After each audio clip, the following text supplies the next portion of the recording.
और दूसरा बात उनका महिला का, वो कितना महिला हितैषी हैं। आप देखे होंगे जंतर मंतर पर या प्रेस कॉन्फ्रेंस में, वो उसको साथ में बैठाए हुए हैं, जो हम नहीं कर रहे हैं या और नहीं कर रहे हैं। कानून द्वारा जिसको महिला का अपहरण के और हत्या के आरोप में जो जेल काट करके आया हो, तो ये बताइए कौन महिला विरोधी है। वो तो साफ दिख रहा है कि सबसे बड़ा अगर जो कोई अगर महिला विरोधी है तो मांझी जी विरोधी हैं, जो इस तरह के साथ बैठा रहे हैं, अपने पार्टी में रखे हुए हैं उसके बाद भी, और इसके आप प्रूफ होना चाहिए। इसलिए मांझी जी को चाहिए कि इस तरह का नौटंकी जो कर रहे हैं, वो दिखावा कर रहे हैं, उनका पूरा कलई जो खुल गया सबके सामने कि देखिए किस तरह से जो महिला को, जिसको झारखंड पुलिस पकड़ करके ले जाती है, किसकी बात कर रहे हैं। आप खुद देख लीजिए कि आप वो किसकी हम बात कर रहे हैं, उनके अगल बगल कौन बैठे हुए हैं। और सिर्फ दिखा चिराग पासवान जी का जो जनाधार है, जो खत्म हो चुका है, वो श्री श्रद्धेय रामविलास पासवान जी के अपने पिता के बदौलत राजनीति करना चाह रहे हैं। 10 साल वो सांसद रह चुके हैं। उनका लोकसभा क्षेत्र जमुई की जनता इंतजार कर रही है कि आए इस बार। अब इस बार उनको जो है पूर्व लगा करके ही हम लोग भेजेंगे। नमस्कार, आप देख रहे हैं 4 PM बिहार और मैं हूं अभिषेक मिश्रा। बिहार के मुख्यमंत्री नीतीश कुमार वाराणसी के रोहनिया में रैली करने जा रहे हैं। मोदी के गढ़ में नीतीश कुमार गरजने वाले हैं और वाराणसी के रोहनिया में जो रैली होनी है वो खालिस तौर पर विशुद्ध रूप से जेडीयू की रैली होनी है। वो इंडिया गठबंधन की रैली नहीं है। तो इसको लेकर हम बातचीत करेंगे। हमारे साथ जेडीयू के प्रदेश सचिव राजेश तिवारी साहब हैं। तिवारी साहब, जेडीयू को अकेले रैली करने की जरूरत क्यों पड़ी, वो भी उत्तर प्रदेश में? हमारा पार्टी का पूरे देश भर में यूनिटी है और हर प्रदेश का अलग अलग इकाई है। हमारे राष्ट्रीय अध्यक्ष जी के नेतृत्व में जो है हम लोग बहुत जल्द जो प्रोग्राम आप बता रहे हैं उसके अनुसार से हम लोग प्रोग्राम करने जा रहे हैं। पूर्वांचल क्षेत्र में हमारा जेडीयू का उत्तर प्रदेश यूनिट इसके लिए पूरे तैयारी में लगा हुआ है। हमारे माननीय सर्वे सर्वा नेता जो माननीय मुख्यमंत्री जी हैं, वो उस रैली में मुख्य रूप से रहेंगे और हम लोग जो है माननीय नीतीश कुमार जी के जो नेतृत्व का कार्य का है और जो पूरे देश भर में उनका जो छवि है उसको लेकर के हम लोग अपना उसको नहीं, तो लोगों को ये बात समझ में नहीं आ रही है और ये बात समझ में आने वाली है भी नहीं कि आप उत्तर प्रदेश में रैली करने जा रहे हैं।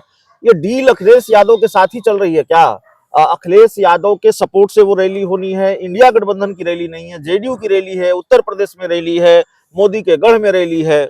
हमारा जदयू का एक अलग इकाई है। जदयू एक पार्टी है जिसके हमारा नेता है और हम लोग उसको लेकर के प्रोग्राम कर रहे हैं उत्तर प्रदेश में। तो हम लोग तो हर जगह प्रोग्राम करते रहते हैं, दिल्ली में करते हैं, गुजरात में करते हैं, सब जगह प्रोग्राम करते हैं। जब से ये खबर सामने आई है कि बिहार के मुख्यमंत्री नीतीश कुमार प्रधानमंत्री नरेंद्र मोदी के गढ़ में रैली करने जा रहे हैं, रोहनिया में रैली करने जा रहे हैं, तब से इस चर्चा को और बल मिल गया है कि मुख्यमंत्री नीतीश कुमार लोकसभा का चुनाव लड़ेंगे और उत्तर प्रदेश से ही लड़ेंगे।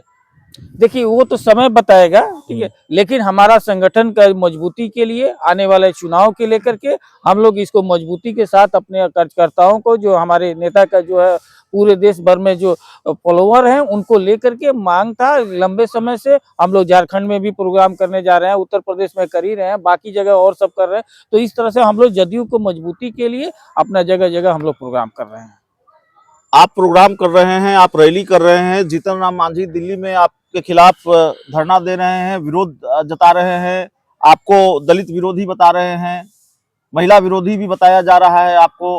भारतीय जनता पार्टी की तरफ से जिस तरह का बयान मुख्यमंत्री नीतीश कुमार ने दिया था वो उसको लेकर भी नाराजगी जताई जा रही है। देखिए जीतन राम मांझी जी जो दलित कार्ड खेल रहे हैं या महिला कार्ड खेल रहे हैं, वो आप बता दीजिए कि इतना लंबे समय तक राजनीति में रहे, इतना बार विधायक रहे, उसके बाद अब मुख्यमंत्री तक जो राज्य का शीर्षस्थ पद होता है उस पर को भी उन्होंने सुशोभित किया। ये दूसरी बात है कि नीतीश कुमार जी के ही बदौलत किया। लेकिन एक बात बताइए, कोई भी अगर वो दलित को, किसी भी दलित को बैठाए हुए हैं आज तक, अपने पार्टी में किसी को बढ़ाए हुए हैं? कौन? अपने परिवार को छोड़ करके, अपने रिश्तेदार को छोड़ करके वो कभी भी दलित हितैषी नहीं है। उनका दलित हितैषी सिर्फ मांझी परिवार है। आप देखे होंगे उनके घर के बगल में लिखा हुआ, पार्टी कार्यालय के उनके बगल है कि मांझी की दूसरी पीढ़ी। वो सिर्फ अपने परिवार, अपने समधन और अपने बेटा और यही सब पर लिमिट रहते हैं। तो इस तरह से, और दूसरा बात उनका महिला का, वो कितना महिला हितैषी हैं। आप देखे होंगे जंतर मंतर पर या प्रेस कॉन्फ्रेंस में, वो उसको साथ में बैठाए हुए हैं, जो हम नहीं कर रहे हैं या और नहीं कर रहे हैं। कानून द्वारा जिसको महिला का अपहरण के और हत्या के आरोप में जो जेल काट करके आया हो, तो ये बताइए कौन महिला विरोधी है?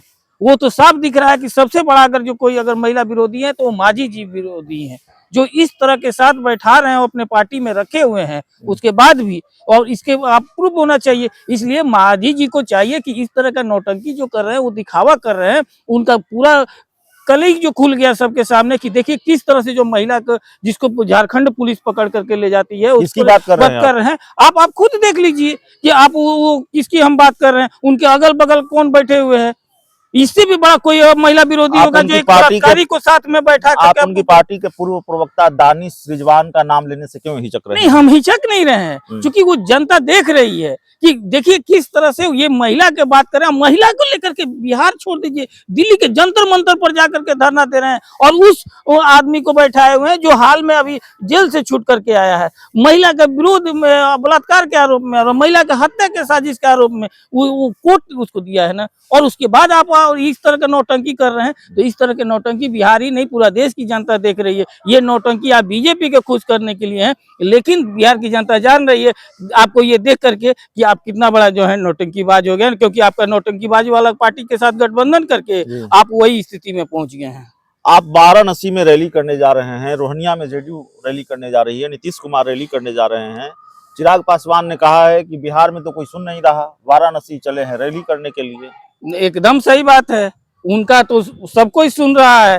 चिराग पासवान जी को कितना लोग सुन रहे हैं, नहीं देख रहे हैं? उनका चाचा सुन रहे हैं, उनके जिनका वो हनुमान बने हुए हैं, उनका हनुमान आप देख ही रहे हैं। उनका हनुमान आज तक वो कोर्ट सियाते रह गए बेचारे, मंत्री बनने के लिए आज तक नहीं हुए, सब एमपी ले लिए जिनका हनुमान बने। तो ये स्थिति बने हुए हैं।